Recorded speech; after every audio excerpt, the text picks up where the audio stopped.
Ano nga ba ang sekreto ng nag-iisang Manny Pacman? Ano ba talaga ang nasa likod ng tagumpay niya? At paano narating ni Manny ang estado ng buhay niya ngayon? Kung gusto mo malaman ang lahat ng ito, tapusin mo ang video na ito.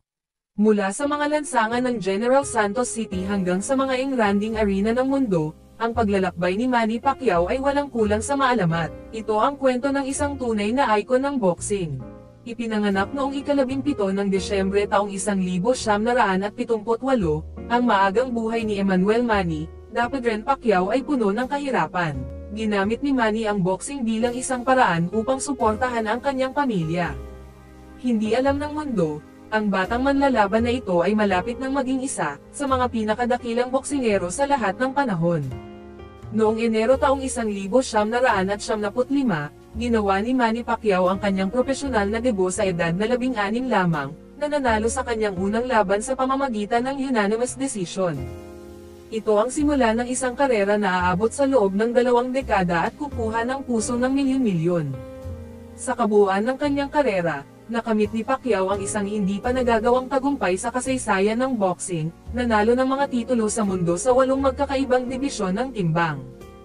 Ang kanyang bilis, kapangyarihan, at walang humpay na etika sa trabaho ay naging isang mabigat na kalaban sa bawat laban. Ang mga tunggalian ni Pacquiao sa mga tulad ni Marco Antonio Barrera, Eric Morales, at Juan Manuel Marquez ay nagbunga ng ilan sa mga pinakakapanapanabot na laban sa kasaysayan ng boxing. Si Mayweather ang isa sa pinakaabangan na laban sa lahat ng panahon. Ngunit si Manny Pacquiao ay higit pa sa isang boksingero. Sa labas ng ring, siya ay isang dedikadong pilantropo, na naglilingkod sa kanyang komunidad sa pamamagitan ng maraming pagsisikap sa kawang gawa. Ang kanyang pangako sa pagbabalik ay nakakuha sa kanya ng palayaw na People's Champ.